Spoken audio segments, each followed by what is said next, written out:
The beam carved through the third cruiser like it was paper, a flash of white. Then the ship folded inward and went dark. The Archon felt the deck shift beneath his feet. His bronze armor clicked as he turned to the viewport. The dead star hung there, cold and useless. But the thing that had orbited it for centuries, the thing they had called a station, was no longer still. Panels fell away from its surface like scales shedding.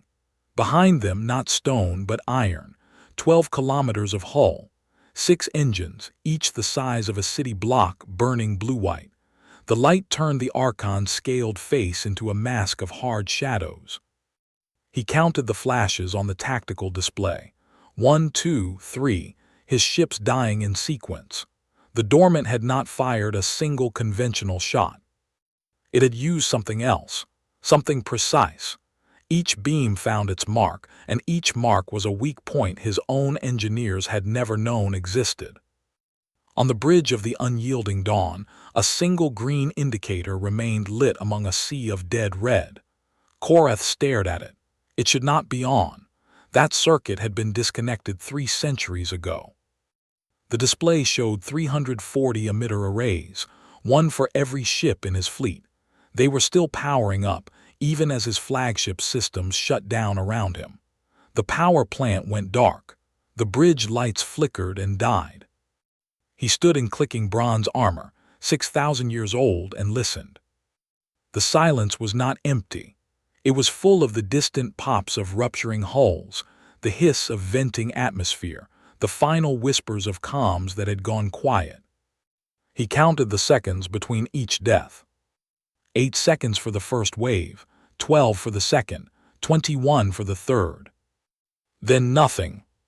He did not reach for a weapon. He understood that the weapon had never been the point. The point was the silence that preceded it, 847 years of it. The dormant's hull filled the viewport. Its engines burned with the light of a star that had never been born. It did not pursue. It did not need to. 316 ships had entered the Kessar void. 12 would leave. Korath's mouth opened. His voice, when it came, was barely a breath. What have we done? The question hung in the darkness. And then nothing. The Archon stood motionless, a statue in bronze, as the final status lights blinked out. Outside, the human warship waited. I wish I could tell you that was the end of it, but that was the beginning. Stay with me. 8 days earlier, on the patrol vessel right, Captain Elias Vance set down his chipped ceramic mug. The faded blue stripe on it was almost white now. He had brought that mug from Earth 17 years ago, and it had traveled nearly 100 light years. He picked it up again, not drinking, just holding it. The mess hall smelled of recycled air and the bitter edge of old coffee. At 0600 he always poured a cup. At 0601 he always set it down. At 0602 he picked it up again without taking a sip. The crew had long stopped asking why. Lieutenant Mara Okonkwo entered with a datapad. Her hair was pulled back tight, the way she wore it when something didn't add up. She was 29, carried a photograph of her grandmother's farm in Kenya in her pocket, and had been running thermal scans of the Kessar void for 6 weeks. Captain, she said, the dormant's orbit shifted, 0.3 degrees, over the last 400 years. Vance looked at her over the rim of his mug. 0.3 degrees is dust, he said. That's what the Sarvathi will say. They won't even notice, Okonkwo said, but I noticed. She set the datapad on the table. The numbers were small, almost invisible against the background noise of the dead system. A 12-kilometer object in a stable orbit should not shift without thrust. It had shifted, very slightly, very slowly. For 400 years. Vance said nothing for a long moment. He looked at the mug. He looked at the numbers. Show me the full sweep, he said. Okonkwo pulled up the data. There it was, a tiny thermal bleed less than 1/10 of a degree. The dormant was not cold. It was warm, like something breathing. Could be residual heat from the star, Vance said. "The system has been dead for 8 centuries." "It's not residual," Okonkwo said. "It's increasing, 0.04 Kelvin in the last 6 hours." Vance set the mug down. The blue stripe caught the light. "By how much?" he asked. The precision of the question told Okonkwo he already knew the answer. "6 hours ago it was dead," she said. "Now it's not." Vance stood. He walked to the small viewport in the mess hall.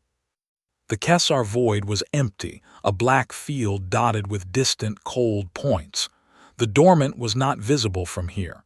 It was 3 light years away, but he could feel it somehow, the weight of something that had been waiting. "Get me Sergeant Delgado," he said, "and send a message to the Sarvathi flagship.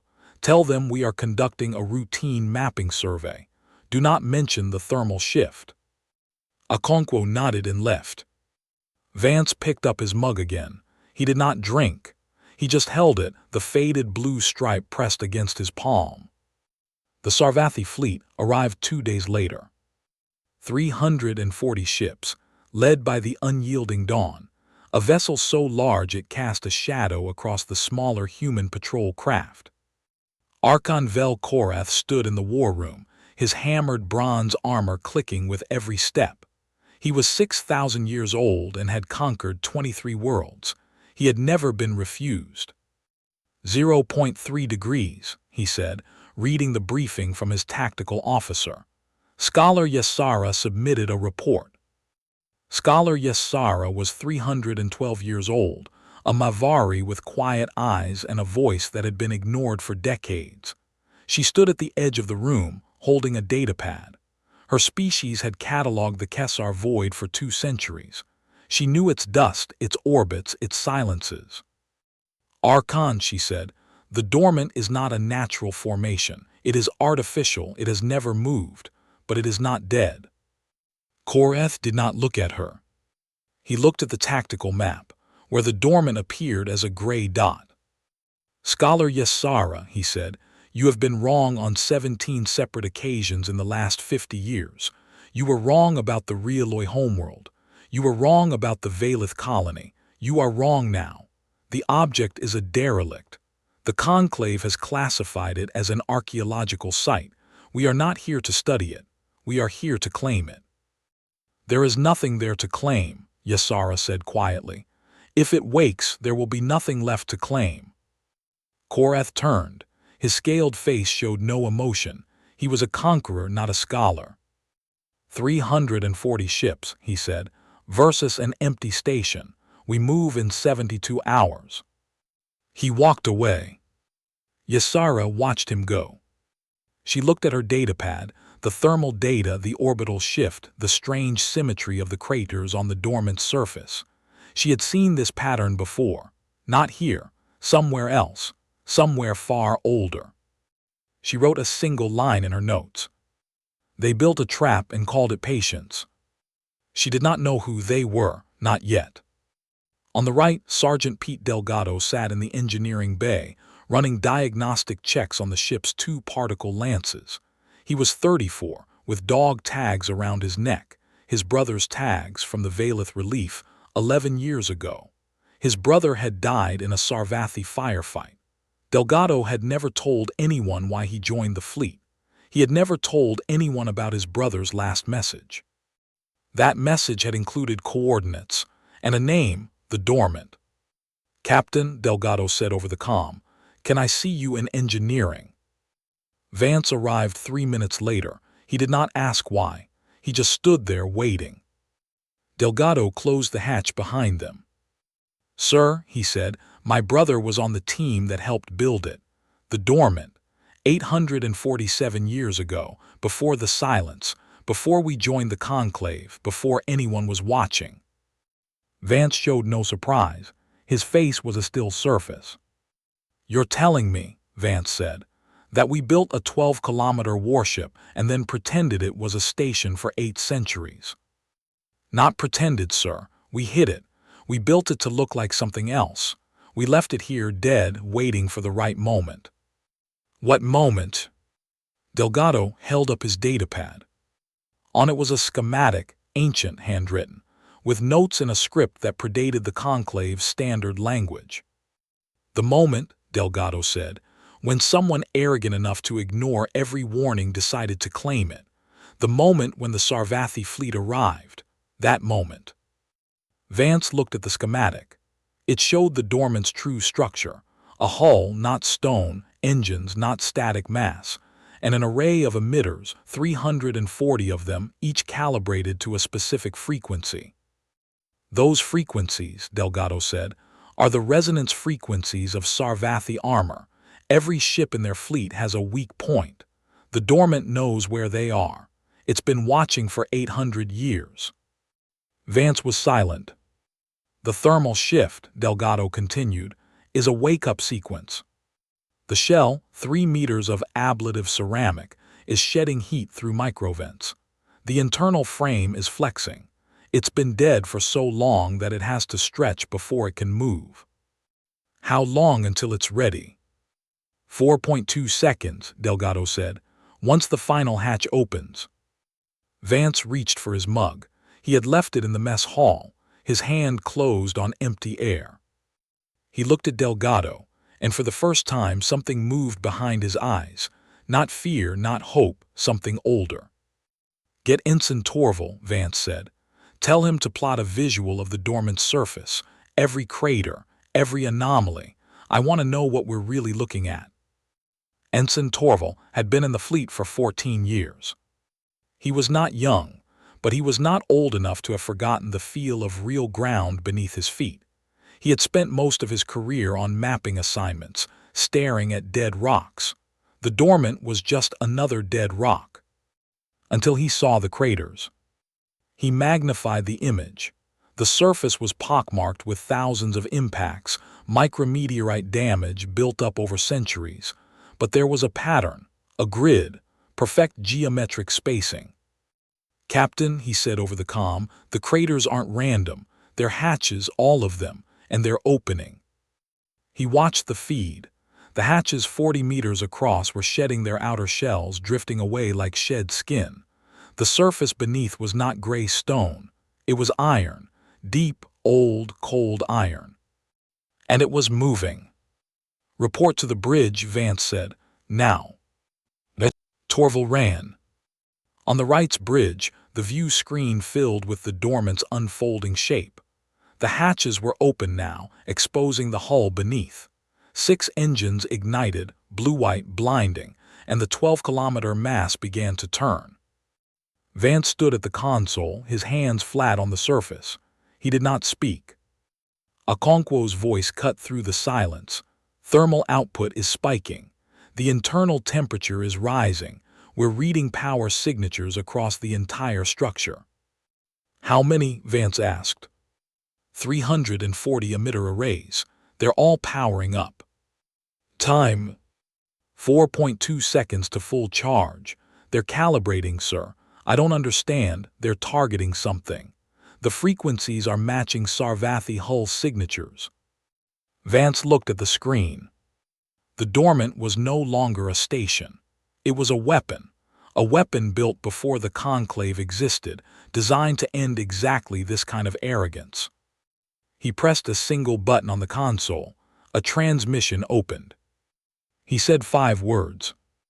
It was never a station. He released the button. The transmission went out, unencrypted, to every ship in the system. And then the dormant fired. The beams were not visible to the naked eye. They were outside the visual spectrum, but the effects were. The Sarvathi flagship lost its engines first, then its shields, then its comms.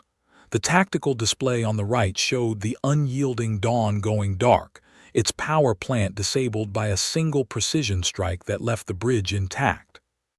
Outside, the other Sarvathi ships were dying in sequence. Each beam found its mark. Each mark was a weak point that the dormant had been learning for centuries. Vance watched. He did not smile, he did not cheer. He reached for his mug, picked it up, and took a sip. The coffee was cold. "Okonkwo," he said, "get me a channel to the Sarvathi fleet. Tell them to surrender. Tell them it's over." "Sir, they're not responding." They're listening, Vance said. They just don't know how to answer. He set the mug down. The dormant's engines burned. The dead star behind it cast no light, but the warship's own glow turned the Kessar void into a forge of blue-white fire.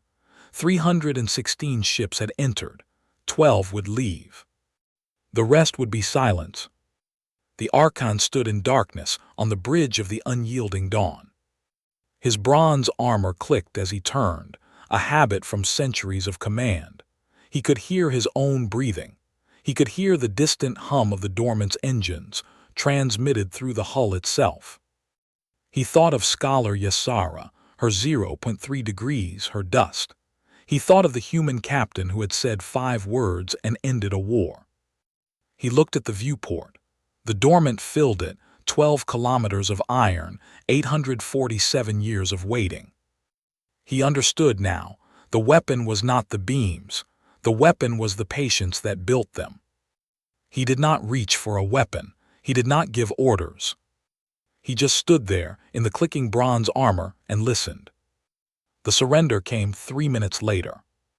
On the right, Vance watched the tactical display as the 12 surviving Sarvathi ships broadcast a single signal, a white pulse on all frequencies. No words, just the pulse, repeating, the universal sign of capitulation. He did not celebrate. He did not relax his shoulders. He just watched the display as the pulses spread across the void, and the dormant's emitter arrays went dark one by one. Okonkwo leaned over her console. "Captain, the arrays are cycling down, but they're not off completely. 3 of them are still tracking something beyond the system." Vance turned, beyond the system. Out past the void's edge, long-range sweep. I can't tell what it's looking for. He stepped closer to her screen. The 3 emitters were locked on a point in deep space. Nothing visible, no star, no planet. Just empty black, but they were focused there as if waiting. "Keep monitoring," Vance said. "Do not touch those arrays, do not adjust anything." He did not know what the dormant was watching, but he knew it had not been wrong about the Sarvathi. The 12 ships formed a loose line, their weapons cold, their engines at idle. Vance ordered the right to intercept the lead vessel, a cruiser half the size of the unyielding Dawn, but still 20 times larger than his patrol craft. He did not board it, he did not need to. Instead, he opened a channel and waited. The Sarvathi commander appeared on screen, a younger scaled officer, his bronze armor cracked, his face streaked with what might have been coolant or sweat. He was trembling. "Captain Vance," the commander said, "we have received your terms. We surrender our vessels and our remaining personnel. We ask only for the return of our wounded." Vance nodded once. "Your wounded will be treated. Your fleet will leave this system. You will not return." The commander opened his mouth, then closed it. He looked past the screen as if searching for something that was not there. Then he said, "The Archon is alive," Vance said. "He is on the unyielding Dawn. He will not be harmed, but he will be held until the conclave arrives to take custody." The commander's shoulders dropped. "And the dormant?" Vance looked at the viewport. The 12-kilometer hull hung in the distance, its engines now silent, its hatches still open. It did not look like a station anymore. It looked like what it was. "The dormant," Vance said, "will remain here, it always has." He closed the channel. In the diplomatic shuttle, Ambassador Druatheska set down his cracked teacup. He had watched the entire battle from a safe distance, 3 light minutes out, beyond the range of any stray fire. He was 89 years old, a Kavani, and he had seen 4 species fall to the Sarvathi. He had not expected to see a 5th. His hands were steady. His tea was cold. He looked at the cracked cup, a gift from his grandmother, made of a ceramic that had traveled with his family through 4 homeworlds. It had survived every evacuation. It had survived this. He opened a channel to the conclave's observer station. "This is Ambassador Teska," he said. I am transmitting full sensor logs from the Kesar Void. The Sarvathi Dominion has been defeated. The structure known as the Dormant is not a structure. It is a human warship. It has been waiting for 847 years. He paused. He looked at the cup again. The human captain did not threaten. He did not warn. He said 5 words and the battle was over. I am requesting immediate conclave intervention. I am requesting a full review of human status in this sector. He closed the channel and finished his tea. On the right, Sergeant Delgado sat in the engineering bay, staring at the schematic his brother had sent 11 years ago. He had carried it in his pocket for a decade, never showing it to anyone, never understanding what it really meant. Now he knew. He had helped build something terrible, something patient, something that had waited for an arrogance like the Sarvathis to wake it. He thought of his brother who had died in a firefight with Sarvathi soldiers on a planet that had never asked for war. He thought of the message his brother had sent, the coordinates, the name, and the final line. They will come. When they do, let them see what we built. He had never understood what that meant. Now he did. He looked at the schematic again. At the bottom, in his brother's handwriting, a note. We did not build it to conquer. We built it to end the idea that conquest is inevitable. Delgado closed his eyes. The conclave convened 6 days later. The chamber was vast, 1,000 seats rising in concentric rings, filled with delegates from every species in the galaxy.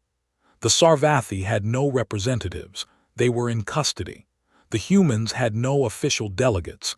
They were not yet members of the conclave's High Council. Ambassador Teska stood at the central podium. His cracked teacup was beside him, empty. The Kesar Void, he said, is no longer a void. It contains a warship built by a species that the conclave has, until now, classified as minor. That classification is no longer accurate. A murmur spread through the chamber. The warship destroyed 316 Sarvathi vessels in a single engagement. It did so without warning, without declaration, and without pursuit. It disabled the flagship and left it intact. The Sarvathi Archon, Velkorath, was taken into custody by the human captain. Another murmur, louder. The human captain, Teska continued, has not made any demands. He has not requested territory. He has not requested reparations. He has simply stated that the Dormant will remain where it is, and that any future aggression will be met with the same response. A delegate from the Vistari, a species that had long feared Sarvathi expansion, rose to speak. Ambassador, you are saying that the humans have a weapon capable of destroying a fleet of 340 ships in less than a minute. Teska nodded. And they have had it for 800 years. Yes. The Vistari delegate sat down slowly. He said nothing else. Teska looked around the chamber. He saw fear. He saw curiosity. He saw something else, a dawning recognition that the galaxy had been wrong about humanity. He picked up his teacup. It was still empty. Ensign Torval was called to testify the same day. He stood before the conclave's investigative committee, a smaller chamber with only 15 delegates and a recording device. He had been given a clean uniform and a glass of water. He did not drink it. Ensign Torval, the chair said, you were the first to observe the Dormant's hatches opening. Please describe what you saw. Torval took a breath. He remembered the grid of craters, the perfect spacing, the moment they began to drift away. I saw the surface shed itself, he said. It was not damage, it was not erosion. It was a design. The outer shell was camouflage. Underneath there was a hull, iron, 12 kilometers of it. Did you see the engines ignite? Yes, sir, 6 of them, blue-white flame. The heat reading was off the scale. I thought it would melt the ship. The right was only 3 light years away, but it didn't. It was controlled. Everything about it was controlled. And the emitter arrays. Torval paused. He thought of the calibration, the precision, the way each beam had found its target. They were tuned to Sarvathi hull frequencies, he said. I don't know how, I don't know when they learned them, but they knew. Every ship had a weakness and the dormant knew them all. The chair leaned forward. Ensign, do you believe the dormant is a weapon of conquest? Torval shook his head. No, sir. I believe it is a weapon of prevention. It was built to stop someone from doing what the Sarvathi tried to do. It was built to wait until someone arrogant enough to ignore every warning came along. And then what? Torval looked at his hands. He thought of Vance, silent for 14 minutes pressing one button. And then, he said, it woke up. In her quarters on the conclave station, Scholar Yasara sat alone. She had not been called to testify. She had not been invited to the hearing. She was a Mavari, and Mavari were not consulted on military matters, but she had written her notes. She had her 0.3 degrees. She had been right for 400 years and nobody had listened. She opened her datapad and looked at the lines she had written the day before the battle. They built a trap and called it patience. She had not known who they were. Now she knew. Humans. A species that had joined the conclave only 3 generations ago. A species that had kept a secret for 8 centuries. She added a second line beneath the first. Patience is not the absence of action. It is the discipline to act only when witness is guaranteed. She closed the datapad. She thought of the human captain, his chipped mug, his silence, his 5 words. She thought of the 847 years of waiting. She thought of the dead star that had watched it all. She had been right, and she had been ignored. That would not happen again. Vance sat in his quarters on the right. The ship was quiet. The crew was asleep or trying to sleep. The dormant hung in the distance, still visible through the small viewport. He held his mug. The blue stripe was almost gone now, faded to a ghost of its original color. He had brought it from Earth 17 years ago, from a small apartment in a city that no longer existed.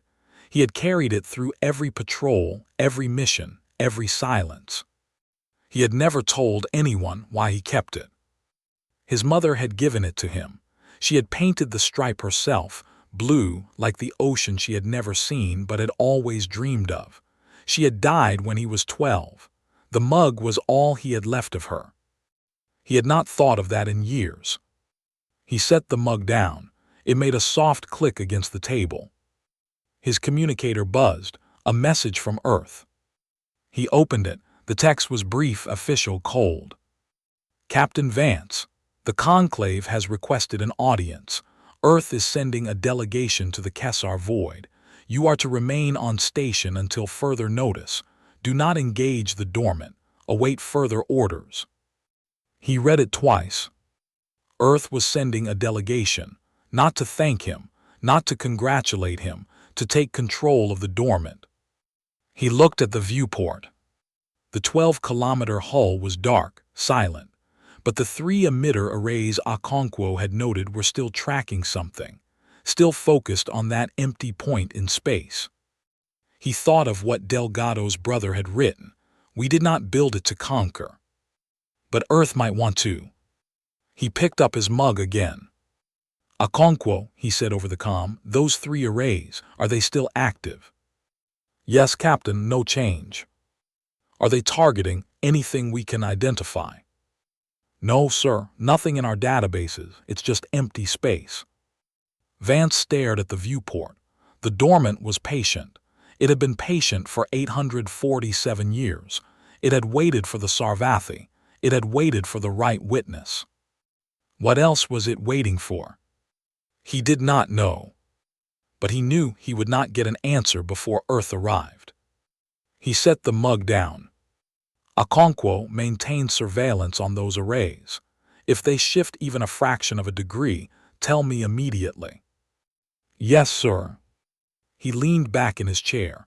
The dead star was still there. The dormant was still there. And somewhere out beyond the void's edge, something was watching back. He felt the weight of 847 years of silence. And he knew it was not over.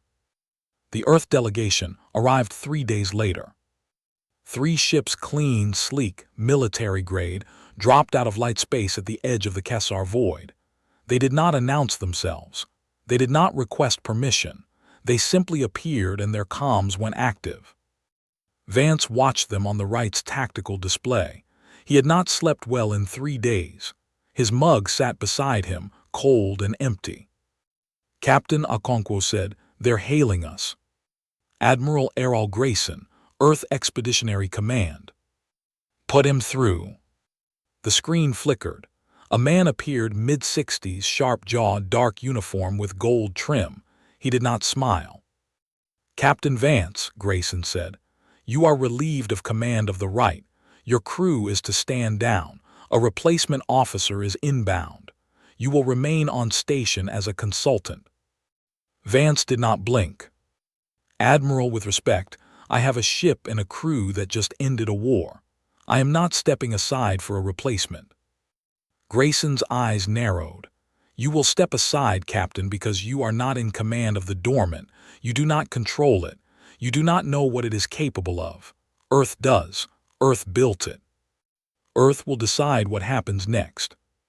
Vance looked at Grayson's uniform, the gold trim, the polished surface, the absence of any scar or wear.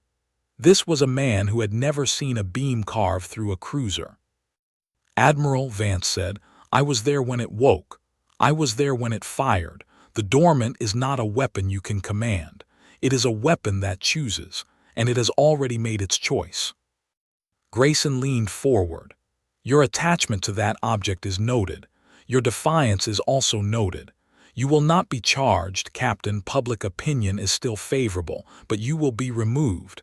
That is not a request." The channel closed. Vance stared at the blank screen. "Okonkwo," he said, "tell the crew to stay calm. Do not resist, but do not stand down either. We're not under arrest." "Not yet." Delgado met Vance in the corridor. "I heard," Delgado said. "Sir, my brother's team, the engineers who built the dormant, they were not part of Earth's military. They were civilians. They built it in secret. They hid it in the Kessar void because they didn't trust what Earth would do with it." Vance stopped walking. "Your brother said they didn't build it to conquer." "That's right. They built it to stop conquest. Earth didn't authorize it. Earth didn't know about it until after the long silence when they found the records. But by then, the dormant was already waiting. And they couldn't wake it. They didn't know how. Only the engineers knew the wake sequence." Vance looked at him. "You know the wake sequence?" Delgado nodded slowly. "My brother sent it to me in his last message. I've carried it for 11 years. I never told anyone because I didn't know what it meant, but I know now. And if Earth tries to take control, they can't. The dormant recognizes only the codes from the original builders. My brother was one of them. He sent me his code. I'm the last person alive who can wake it." Vance felt the weight of that statement settle over him. "Don't tell anyone," he said. "Not Okonkwo, not Torval, not the replacement officer when they arrive. Keep that secret." Delgado nodded. "Yes, sir." Grayson's replacement officer arrived 12 hours later. Commander Li Chen stepped off the shuttle with 4 armed guards and a datapad containing his orders. He was younger than Vance, maybe 40, with a face that had seen combat but not the kind Vance had just witnessed. "Captain Vance," Chen said, "I am here to assume command of the right. Your crew is to transfer to the delegation's flagship for debriefing." Vance met his gaze. "Commander, you're walking into something you don't understand." "Then explain it to me." Vance paused. He looked at Chen's uniform, no gold trim, just standard gray. He looked at his guards, tense, waiting. "The dormant," Vance said, "is not a station. It is a deterrent. It was built to punish the kind of arrogance that the Sarvathi displayed. If Earth tries to claim it, to weaponize it, it will not obey. It may not fire on us, but it won't obey." Chen's expression did not change. That's not your decision to make, Captain. It's Earth's, and Earth has decided. Vance said nothing. He walked past Chen toward his quarters. The conclave convened again 2 days later. Ambassador Teska rose to speak, his cracked teacup on the podium. The human delegation has arrived at the Kesar Void, he said. They have not attempted to board the dormant. They have not attempted to disarm it. They have simply observed. But their presence has created a new tension. The humans are divided. Some want the dormant controlled, others want it left alone. A murmur through the chamber. The Sarvathi have been defeated. The conclave has accepted their surrender. But the question remains, what is the dormant? Is it a shield or a sword, and who decides? He looked around the room. I do not have the answer, but I know who might. Scholar Yesara of the Mavari has been studying the dormant for 4 centuries. Her data has been ignored. It should not be any more. Yesara stood. She was small, quiet, her eyes steady. The dormant's orbit shifted 0.3 degrees in 400 years, she said. That is not dust. That is a course correction. The dormant adjusted its position to maintain a line of sight. To what, I could not determine, but its 3 remaining emitter arrays are still tracking something beyond the Kesar Void. She paused. I believe the dormant is not just a deterrent. I believe it is a sentinel. It was built to watch. It was built to wait, and the Sarvathi were not its only concern. She sat down. The chamber was silent. Vance heard about Yesara's testimony from Okonkwo. Sir, she's right. Those 3 arrays are still tracking something. I've been running every scan I can think of. There's nothing out there. No star, no planet, no ship. But they're locked on a point in deep space, and they haven't shifted in 6 days. Vance thought about that. A point in deep space. Nothing there, but the dormant was watching it anyway. Have you tried matching the coordinates against old conclave records? I sent a request, but it was denied. Earth's delegation has restricted access to all conclave databases. They don't want us looking. Vance stood. He walked to the viewport. The dormant was a dark silhouette against the dead star. Okonkwo, he said, what if the dormant is not the only one? Sir, what if there are others, other dormants, other warships hidden in other systems waiting for something else? Okonkwo was quiet for a long moment. If there are, she said, then the Sarvathi were just the first to make a mistake. That night Vance sat alone in the mess hall. The coffee was fresh. He poured a cup, set it down, and picked it up again. The blue stripe was gone now, faded to nothing. He thought of his mother. He thought of the ocean she had never seen, the blue she had painted on a ceramic mug in a small apartment in a city that no longer existed. She had dreamed of the sea. She had never reached it. He had carried her dream across 100 light years. And now he was carrying something else, the weight of a secret that had been kept for 847 years. His communicator buzzed. Captain, Delgado said, you need to see this. The arrays, they're shifting. Vance ran. The bridge was crowded. Okonkwo, Torval, Delgado, all staring at the display. The dormant's 3 emitter arrays were rotating, their axes tilting by fractions of a degree. They're tracking something new, Okonkwo said. Not the same point, something closer, much closer. How close? 2 light years and moving fast. Vance looked at the coordinates. They matched nothing in the system, but they were on a direct line from the Kesar Void to the galactic core. Whatever it is, he said, the dormant knew it was coming. On the Earth delegation's flagship, Admiral Grayson watched the same data. What is it? He asked his tactical officer. Unknown, sir, but it's big. 200-kilometer mass reading mostly metal. No emissions, no life signs, no thruster activity. But it's moving, coasting, not powered. Grayson frowned. A derelict. Maybe, or something else. He looked at the dormant on his display. Its arrays were locked on the incoming object. "Open a channel to the conclave," he said. "Tell them we have an unknown object entering the system. Request identification." Teska received Grayson's request in his shuttle. He looked at the coordinates, then at his cracked teacup. He had seen this before, not the object itself, but the pattern. The Conclave archives contained records of a similar event 900 years ago. An object had appeared in the outer rim, coasting silently until it reached a dead system and came to a stop. That object had never been identified. It had been classified as natural debris and forgotten. But it had stopped at the exact coordinates where the dormant now sat. Teska set down his cup. "Ambassador," his aide said, "are you going to respond?" "Yes," Teska said. "Tell them we are investigating. Tell them to hold position. Do not approach the object." He opened his datapad and began writing. Vance stood on the bridge of the right and watched the unknown object approach.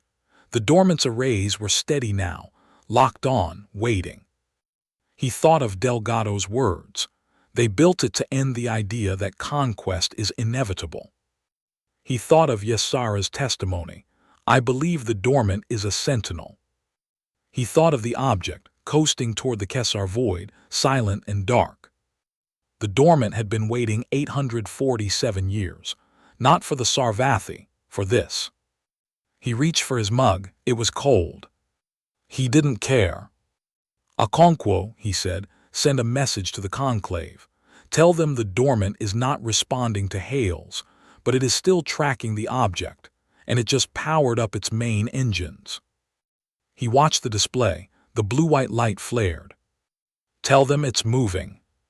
The dormant moved. 12 kilometers of iron, silent for 8 centuries, now slid through the void like a blade through water.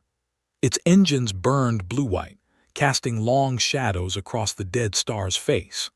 The 3 emitter arrays stayed locked on the approaching object, a dark mass now visible on the long-range sensors, growing larger by the hour. Vance watched from the right's bridge. His hands were flat on the console. His mug sat beside him, untouched. "Time to intercept?" he asked. Okonkwo checked her display. 93 minutes at current speed. The dormant is accelerating. It's matching the object's trajectory perfectly. "Is the Earth fleet moving?" "Grayson's ships are holding position. They're not engaging." Vance nodded. He had expected that. Grayson was waiting to see what the dormant would do. "Open a channel to the conclave," he said. "Broadcast the dormant's movement. Let them see." The channel opened. The conclave's observers watched in silence as the dormant closed the distance. 89 minutes later, the dormant reached the object. The object was massive, 200 kilometers across, a dark, irregular shape covered in what appeared to be craters and ridges. But as the dormant's lights played across its surface, the truth became clear. It was not natural. It was a hull. A hull older than any known species in the conclave. The dormant slowed to a halt a few kilometers from the object's surface. Its arrays pulsed, a rhythm like a heartbeat. Vance leaned forward. "What is it doing?" Okonkwo's fingers flew across her console. "It's transmitting. A signal. I don't recognize the frequency, but the object is responding." A low hum filled the bridge, not through the speakers but through the hull itself. The right was vibrating, as if the entire ship had become a receiver. Then the object's surface began to move. Panels opened, not unlike the dormant's own hatches, revealing a cavernous interior. Lights flickered within, ancient amber steady. The dormant did not enter. It simply waited. And then the object spoke. Not in words. In a pattern of light and sound, a sequence of pulses that the conclave's translation system struggled to interpret. But the dormant's arrays received it clearly. After a moment, it began to broadcast a translation on all frequencies. "Warning, this is a message from the builders. We are gone. Our enemy remains. We built 12 sentinels to watch for its return. This is the 7th. It has detected a signal. The enemy is coming. You have less than 1,000 years. Prepare." The message repeated over and over. Vance stared at the display. The Builders, an extinct civilization older than the Conclave, 12 sentinels. The Dormant was one of them, or rather, it was built to serve as a receiver for this message. The humans had not built it from scratch. They had found the Builders' technology and repurposed it. That explained everything: the long silence, the waiting, the precision. Delgado's voice came over the comm. "Captain, my brother's notes, they mentioned the Builders. He said we found their work and made it our own, but he never said what it was for. Now we know." Vance nodded. He looked at the object, the 7th Sentinel, now broadcasting its warning to the galaxy. Okonkwo sent a copy of that message to Earth and the Conclave. "Tell them the Dormant was built to receive this. Tell them the war with the Sarvathi is not the real war." On the Earth delegation flagship, Admiral Grayson watched the transmission in silence. He had expected a weapon. He had expected a conquest. Instead, he had received a warning. "Admiral," his tactical officer said, "the Conclave is calling for an emergency session. They're asking for Earth's participation." Grayson did not answer. He looked at the Dormant, the human-built vessel, now revealed to be a receiver for an ancient alien alarm. He had wanted to control it. He had wanted to use it. But it was never his. "Open a channel to Captain Vance," he said. "I want to speak with him." Vance's screen flickered. Grayson's face appeared, older now, tired. "Captain," Grayson said, "I was wrong. I came here to take command of something I didn't understand. You were right. The Dormant is not a weapon to be controlled. It is a message to be heard." Vance said nothing. "I'm standing down my fleet," Grayson continued. "I'm ordering Commander Chen to return to Earth. You remain in command of the right, and whatever happens next, you have my support." Vance looked at him for a long moment. "Thank you, Admiral," he said, "but the Dormant doesn't need my command. It has already done what it was built to do. The rest is up to the Conclave." Grayson nodded. The channel closed.